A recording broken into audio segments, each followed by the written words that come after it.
Hello everyone, welcome back to my channel physics with Varnika. आज मैं आपसे एक इंटरेस्टिंग सा क्वेश्चन पूछने वाली हूँ। अगर कोई स्टार हमसे दूर जा रहा है तो हमें कैसे पता चलेगा? क्या हम उसे मूव करते हुए देख सकते हैं? नहीं ना।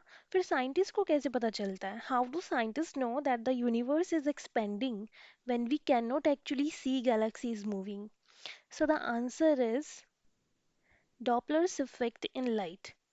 तो आज का हमारा टॉपिक है Doppler effect in light, but इसे पढ़ने से पहले थोड़ा रिकॉल करते हैं डॉपलर इफेक्ट इन साउंड को, जो हम क्लास 11th मैकेनिक्स में ऑलरेडी पढ़ चुके हैं। तो जब भी कोई एम्बुलेंस आपकी तरफ आती है तो सायरन की फ्रिक्वेंसी थोड़ी तेज हो जाती है, ज़्यादा सुनाई देती है। और जब वो दूर चली जाती है तो फ्रिक्वेंसी थोड़ी कम सुनाई देती है। ऐसा क्यों? Because of relative motion between source and observer. यानी कि अगर हमारे पास कोई भी सोर्स ऑफ साउंड है और ऑब्जर्वर है, और इन दोनों के बीच में रिलेटिव मोशन है, यानी कि या तो आपका सोर्स दूर जा रहा है ऑब्जर्वर से या पास आ रहा है, या फिर आपका ऑब्जर्वर दूर जा रहा है सोर्स से या पास आ रहा है ऑब्जर्वर सोर्स से, सोर्स के, या फिर ये दोनों ही मूव कर रहे हैं और एक दूसरे के पास आ रहे हैं या एक दूसरे से दूर जा रहे हैं। यानी कि किसी भी केस में इनके बीच में क्या हो रहा है, रिलेटिव मोशन हो रहा है, जिसकी वजह से जो ऑब्जर्व फ्रीक्वेंसी होगी उसमें कुछ अपरेंट चेंज आएगा। और इसी को हम कहते हैं डॉपलर इफेक्ट इन साउंड। या तो फ्रीक्वेंसी इंक्रीज होएगी जब ये दोनों के बीच का सेपरेशन क्या होगा, कम होगा, या फिर फ्रीक्वेंसी डिक्रीज होएगी जब इन दोनों के बीच का सेपरेशन इंक्रीज होएगा। मतलब कि जब भी एम्बुलेंस हमारे पास आती है तो सायरन की आवाज़ थोड़ी ज़्यादा हो जाती है, हमारे कानों तक ज़्यादा पहुंचती है। और जब भी दूर जाती है तो आवाज़ क्या होती है, कम होती जाती है। तो वो किस पे डिपेंड करता है? सोर्स और ऑब्जर्वर के बीच का डिस्टेंस कितना है। यहाँ पे सोर्स क्या है? वही सायरन जिससे आवाज़ आ रही है, वो क्या हुआ, सोर्स ऑफ साउंड हुआ। और ऑब्जर्वर जो उस आवाज़ को सुन रहा है, उस ऑब्जर्वर के लिए हमने ओ बोला है। तो हमें जब भी एपरेंट फ्रिक्वेंसी निकालनी होती तो वो होती है N dash is equals to N, bracket में multiply by V plus minus V O divided by V plus minus V S. अब ये वी ओ क्या है? Velocity of observer. V S क्या है? Velocity of source. वी क्या है? Velocity of light.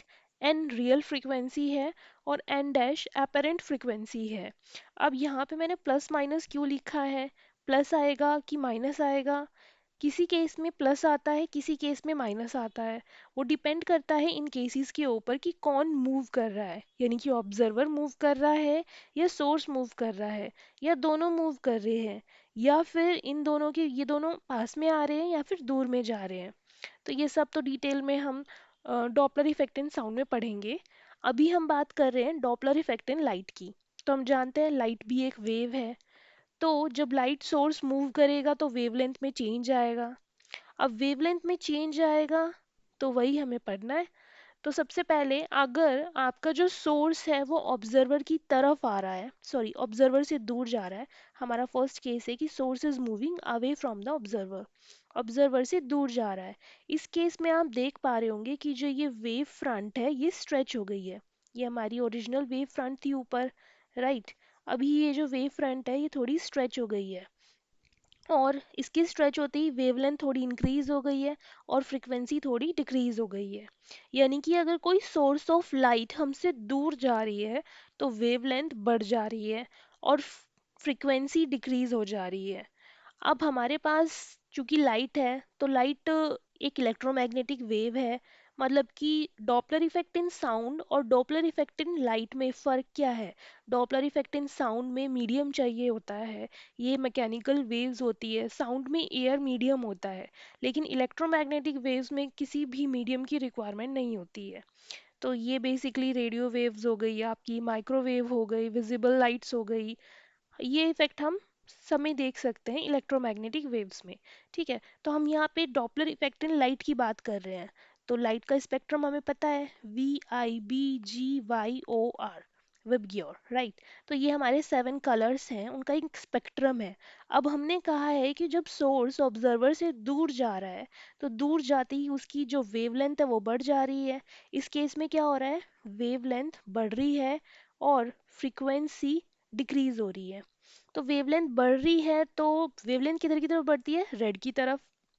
Red की वेवलेंथ सबसे ज़्यादा होती है, यानी कि जो हमारा स्पेक्ट्रम है वो शिफ्ट हो रहा है रेड की तरफ। यानी कि ये जो शिफ्ट है ये रेड शिफ्ट बोला जाएगा। Red shift. इसमें क्या हो रहा है, वेवलेंथ बढ़ रही है और फ्रीक्वेंसी डिक्रीज हो रही है। अब हम बात करते हैं सेकेंड केस की, जिसमें source towards the observer move कर रहा है।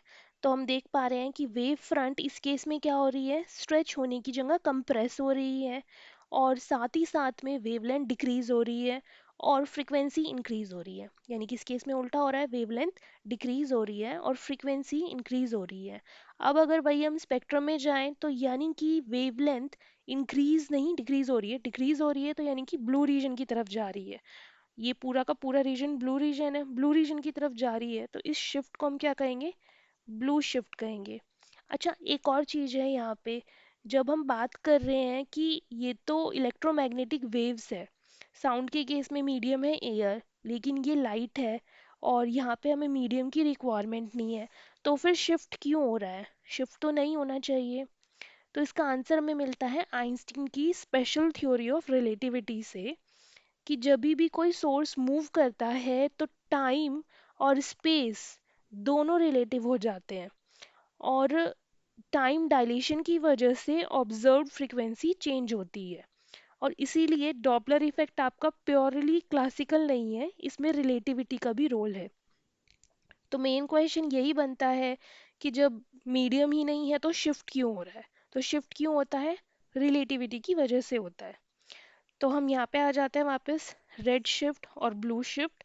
तो रेड शिफ्ट क्या है, रेड शिफ्ट है when a source of light moves away from the observer. जब सोर्स दूर जा रहा है, source is moving away from the observer, source is moving away from the observer, तो आपका रेड शिफ्ट होगा। इस केस में आपकी वेवलेंथ इंक्रीज हो रही है, फ्रीक्वेंसी डिक्रीज हो रही है, और VIBGYOR स्पेक्ट्रम रेड की तरफ शिफ्ट हो रहा है, और इसे ही हम कहते हैं रेड शिफ्ट। अब इसकी कुछ एप्लीकेशंस जो आती हैं, यानी कि इस पूरी वीडियो का जो सबसे एक्साइटिंग पार्ट है इसकी एप्लीकेशंस, वो रेड शिफ्ट में ही आती है। कि साइंटिस्ट जब गैलेक्सीज ऑब्जर्व करते हैं उनको मोस्टली रेड शिफ्ट ही मिलता है। इसका मतलब कि गैलेक्सीज हमसे दूर जा रही है। ये ऑब्जर्वेशन सपोर्ट करता है कि यूनिवर्स एक्सपेंड हो रहा है, यानी कि light coming from distant galaxies show red shift. This mean wavelength of light become longer, and this happen when a source is moving away from the observer। तो जितना ज़्यादा रेड शिफ्ट होगा, galaxies उतनी ही दूर जा रही है और यूनिवर्स उतना ही ज़्यादा एक्सपेंड हो रहा है। और ये हम किस चीज़ में यूज़ कर रहे हैं, बाइनरी स्टार्स की डिटेक्शंस में, और रेडियल वेलोसिटीज़ निकालने में स्टार की। बेसिकली हम कॉस्मोलॉजी में इसका यूज़ करते हैं। बात करते हैं ब्लू शिफ्ट की। तो ब्लू शिफ्ट क्या है, जब कोई भी सोर्स ऑब्जर्वर के पास आ रहा है, इस केस में आपकी जो वेवलेंथ है वो डिक्रीज हो रही है, वेवलेंथ डिक्रीज हो रही है और फ्रीक्वेंसी इंक्रीज हो रही है, और जो आपका शिफ्ट है वो किधर जा रहा है, ब्लू की तरफ जाता है, ब्लू एंड की तरफ जाता है, और इसीलिए हम इसको क्या कहते हैं, ब्लू शिफ्ट कहते हैं। इसकी मैथमेटिकल एक्सप्रेशंस पे आते हैं। तो बहुत ही स्मॉल फ्रिक्वेंसीज के लिए जब हम डॉपलर शिफ्ट निकालते हैं, यानी कि अगर वेलोसिटीज बहुत छोटी है as compared to the velocity of light, तब हम डॉपलर शिफ्ट निकालते हैं delta lambda divided by lambda is equals to V upon C. यहाँ पे ये जो V है ये क्या है, relative velocity between the source and observer, sorry it's velocity, और C क्या है, स्पीड ऑफ लाइट, और velocity of light, speed of light.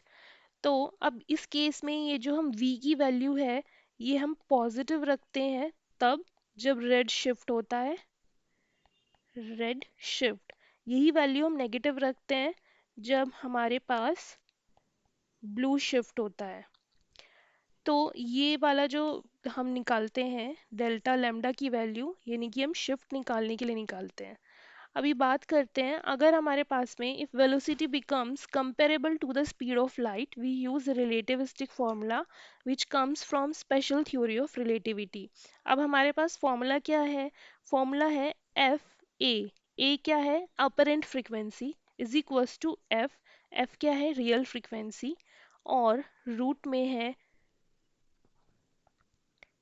c plus minus V divided by c plus minus V. अब ये मैंने प्लस माइनस क्यों लिखा है, c plus minus V, c plus minus V, ये c प्लस माइनस वी क्यों लिखा है, क्योंकि हमारे पास यहाँ पे दो कंडीशन बनेगी। पहली बनेगी ब्लू शिफ्ट के लिए और दूसरी बनेगी रेड शिफ्ट के लिए। अभी ब्लू शिफ्ट में क्या होता है, ब्लू शिफ्ट में आपकी अपरेंट फ्रीक्वेंसी इंक्रीज होती है और रेड शिफ्ट में अपरेंट फ्रीक्वेंसी डिक्रीज होती है। यहाँ पे आपकी अपरेंट वेवलेंथ डिक्रीज होती है और यहाँ पे आपकी अपरेंट वेवलेंथ इंक्रीज होती है। तो ब्लू शिफ्ट में आपके पास जो एफ ए की वैल्यू आएगी F C V C V. अभी देखिए ऊपर प्लस आएगा कि माइनस आएगा, हमें यहाँ पे एफ ए की वैल्यू ज़्यादा रखनी है। हम बात कर रहे हैं ब्लू शिफ्ट की जिसमें एफ ए की वैल्यू इंक्रीज होती है, तो ऊपर क्या आना चाहिए, प्लस, और नीचे माइनस, क्योंकि न्यूमरेटर ज़्यादा होगा तभी तो एफ ए की वैल्यू इंक्रीज होएगी। तो ब्लू शिफ्ट में जो फॉर्मूला बनता है वो क्या बनता है, F A is equals to F under root C plus V divided by C minus V. जब हम बात कर रहे हैं रेड शिफ्ट की, तो F A is equals to F under root C minus V divided by C plus V. अभी यहाँ पे डिनोमिनेटर की वैल्यू ज़्यादा होनी है क्योंकि एफ ए की वैल्यू एफ से कम होती है रेड शिफ्ट के केस में, क्योंकि रेड शिफ्ट में एफ ए की वैल्यू क्या हो रही है, डिक्रीज हो रही है। शिफ्ट, तो इस वीडियो में हमने क्या पढ़ा, इस वीडियो में हमने पढ़ा है डॉपलर इफेक्ट के बारे में, रेड शिफ्ट के बारे में, ब्लू शिफ्ट के बारे में, और कुछ मैथमेटिकल्स फार्मूला और इसकी एप्लीकेशन एस्ट्रोनॉमी में। तो आई होप आपको ये लेक्चर अच्छा लगा हो, और अगर आपको ये वीडियो थोड़ी भी यूज़फुल लगी हो तो don't forget to hit the like button. Thank you so much.